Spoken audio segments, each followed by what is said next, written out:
सुप्रभात प्यारे बच्चों, आज के ऑनलाइन क्लास में आप सबका स्वागत है। आज से हम सीखेंगे हिंदी कक्षा 8 द्वितीय भाषा।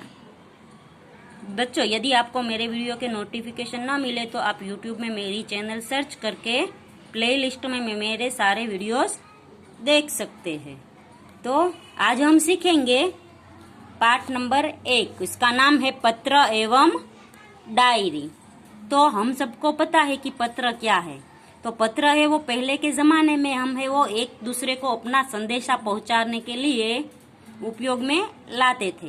पहले के जमाने में टेलीफोन, मोबाइल नहीं थे, तो उस जमाने में हमें जो हमारा कुछ भी संदेशा पहुंचाना होता था, अच्छी खबर हो, बुरी खबर हो, कुछ भी हमें हमारे जो संबंधियों तक पहुंचाना होता था, तो हमें वो पत्र का सहारा लेते थे। और पत्र में लिखकर हम है वो अपने संबंधियों का पता भी पत्रों में लिखते थे, जैसे वो पत्र है वो अपने संबंधियों तक पहुंच जाए।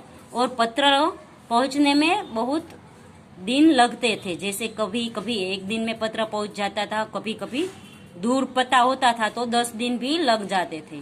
पर अभी मोबाइल का जमाना है तो 1 सेकेंड में हम है वो अपना संदेशा अपने संबंधियों तक पहुंचा सकते हैं। पत्र लिखने का भी एक नियत सलीका होता है। जैसे पत्र में हम है वो पता है वो किस साइड लिखते हैं। पत्र में सबसे पहले है हम प्रेम से नमस्कार करते हैं, फिर उसकी तबीयत के बारे में पूछते हैं, फिर हमें जो अपना समाचार देना है वो देते हैं। अंत में है वो उसके परिवार लोग को स्नेह प्रेम वो लिखते हैं, और अंत में है वो हमारा नाम लिखते हैं। पत्र की शुरुआत में हम है प्रिय, श्रीमान, श्रीमती, माननीय, ऐसे सारे है वो शब्द का प्रयोग कर सकते हैं। दूसरा है डायरी। तो डायरी है वो ये वो चीज है जिसमें हम है वो अपने सारे अनुभव है वो लिखते हैं। सभी लोग है वो डायरी नहीं बनाते, कुछ कुछ लोग है वो डायरी बनाते हैं। तो डायरी में वो है वो तारीख वाइज सब लिखते हैं। जैसे आज के दिन में सुबह से लेकर रात तक मेरे साथ क्या हुआ, तो मैं अपनी डायरी में मेरे सारे अनुभव लिखूंगी। अच्छे अनुभव, खराब अनुभव, जिसमें से कुछ सीखना होता है वो अनुभव डायरी में है वो सब अनुभव हम लिखते हैं। हम दूसरों की डायरी जो पढ़ेंगे तो हम उस व्यक्ति के बारे में अच्छी तरह से जान सकते हैं। दूर बसे अपने संबंधियों, मित्रों, परिवारजनों तथा कभी कभी विभिन्न अधिकारियों को पत्र लिखने की आवश्यकता रहती है। पत्रों के द्वारा हम अपनी बात अत्यंत सुगमता से उन तक पहुंचा सकते हैं। सुगमता से यानी सरलता से हम है वो पत्र संबंधियों को, मित्र को और परिवारजनों को लिखते हैं। कभी कभी हम है वो अधिकारियों को भी पत्र लिखते हैं, क्योंकि यदि हमारे आसपास कोई गंदगी हो, कचरा कोई डालता हो, तो हम है वो वहाँ के अधिकारी को भी पत्र लिख सकते हैं कि यहाँ पे बहुत गंदगी हो गई है, तो यहाँ पे है आप आकर स्वच्छता लाए।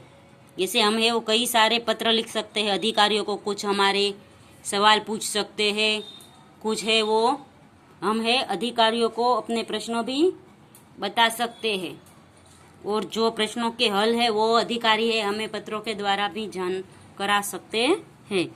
यद्यपि आजकल दूरभाष यानी telephone, email, internet, mobile phone आदि द्वारा भी यह कार्य किया जाता है, फिर भी पत्रों का महत्व कम नहीं हुआ है, क्योंकि पत्र के द्वारा विस्तार से अपनी बात व्यक्त की जा सकती है। पत्र द्वारा हम है वो अपने विस्तार से अपनी बात रख सकते हैं। जैसे आप कोई भी विस्तार में रहते हैं तो वहाँ के विस्तारों का जो भी प्रश्न हो वो आप किसी को बता सकते हैं, अधिकारियों को भी लिख सकते हैं।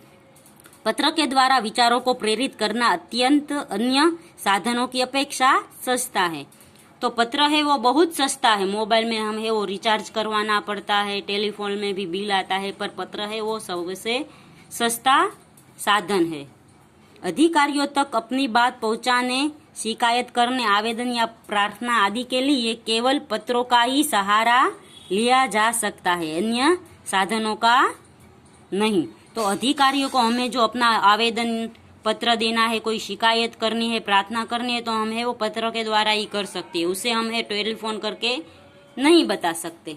अब यहाँ पर है सबसे पहला है पत्र लेखन। तो पत्र लेखन के भी अलग अलग प्रकार है। जैसे निमंत्रण पत्र, किसी को है वो हम निमंत्रण दे सकते हैं, जैसे हमारे जन्मदिन में आने का या किसी अवसर में हमारे घर में आने का, जैसे शादी का अवसर हो, सगाई का अवसर हो, ऐसे कोई भी अवसर पर है वो हम निमंत्रण पत्र लिख के अपने सगे संबंधियों को, मित्रों को बुला सकते हैं। जैसे यह जन्मदिन के अवसर पर उपस्थित रहने के लिए मित्र को निमंत्रण पत्र, तो यहाँ पर है वो जन्मदिन के अवसर पर उपस्थित रहने के लिए अपने मित्र को पत्र लिखना हो तो हम है वो ऐसे लिख सकते हैं। जैसे यहाँ पर है वो उसका पता लिखेंगे, जैसे 19 बुद्धनगर सोसाइटी, लिंबायत, सूरत, फिर है उसका पिन कार्ड नंबर, फिर है जिस दिन पत्र लिखा गया हो उस दिन की यहाँ पर दिनांक लिखते हैं, जैसे 8 अगस्त 2011। फिर आगे लिखेंगे प्रिय मित्र, फिर मित्र का नाम है स्नेहल, यहाँ पर मित्र है यानी तो लिखेंगे प्रिय मित्र। फिर प्रिय है वो हम सबके लिए लिखते हैं, हमारे से बड़े हो तो माननीय लिख सकते हैं, जैसे प्रिय मित्र स्नेहल, सप्रेम स्मरण यानी तुझे हमारी प्रेम के साथ याद। यहाँ पर हम ये भी लिख सकते हैं और ये भी लिख सकते हैं कि मेरी तरफ से तुम्हें याद और तुम्हारे माता पिता को प्रणाम। फिर हम है वो अपने बारे में कुछ जानकारी देंगे, जैसे तुम्हें यह जानकर खुशी होगी कि अगले रविवार को मेरा जन्मदिन है, इस बार तो छुट्टी के दिन ही मेरा जन्मदिन है। तो फिर हम लिखेंगे हमने जिस बारे में पत्र लिखा है वो पहले है वो प्रिय मित्र लिखेंगे, फिर सप्रेम नमस्कार या मैं यहाँ अच्छा हूँ तुम भी वहाँ अच्छे होगे, और फिर ये भी लिख सकते हैं कि मेरे पत्र लिखने का कारण यह है, इसलिए मैं अपने सभी मित्रों को बुलाना चाहता हूँ और उन सबको आज निमंत्रण भेज रहा हूँ। तुम जानते ही हो कि सालगिरह का दिन कितने आनंद का दिन होता है। उस दिन हमारे कई रिश्तेदार भी यहाँ आएंगे, बिपिन, साजिद, प्रशांत, सानिया आदि सब आएंगे। फिर ये सब है उसके मित्रों के नाम है कि तुम्हारे अलावा इन सबको भी मैंने पत्र लिखा है। मैं चाहता हूँ कि तुम भी उस दिन यहाँ जरूर आओ, यदि तुम नहीं आओगे तो हम सबको बुरा लगेगा। हम तो उस दिन सारा समय आनंद में बिताना चाहते हैं। दिन भर भोजन, जलसा, खेल आदि होगा और रात को सिनेमा देखने भी जाएंगे। मुझे आशा है कि इस अवसर पर तुम भी जरूर आओगे और मेरे उत्साह और आनंद को बढ़ाओगे। तो निमंत्रण पत्र में हम ऐसे लिखेंगे कि मैंने तुम्हारे अलावा किसी और को सबको भी पत्र लिखा है, वो सब आएंगे और हम सब है वो यहाँ पर मौज मस्ती करेंगे, इसलिए तुम जरूर आओ और मेरा आनंद बढ़ाओ।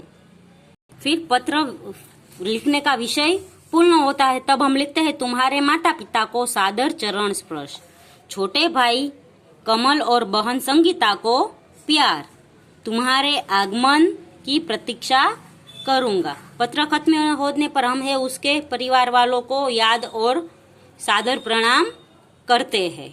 फिर है वो हम अपना नाम नीचे लिखेंगे, जैसे तुम्हारा मित्र साहिल शाह। तो ये पत्र है वो साहिल शाह ने लिखा है। किसे लिखा है? तो स्नेहल को लिखा है। तो बच्चों यहाँ पर है वो यह निमंत्रण पत्र पूर्ण होता है। हमने देखा कि निमंत्रण पत्र में कैसे हम है वो लिख सकते हैं। यदि आपको भी कोई निमंत्रण पत्र लिखना हो तो आपको लिखने में आसानी होगी। तो बच्चों इस वीडियो में हम इतना ही सीखेंगे। अगले वीडियो में हम है वो आगे का पत्र सीखेंगे, वो है बधाई पत्र। तब तक के लिए गुड बाय, टेक केयर।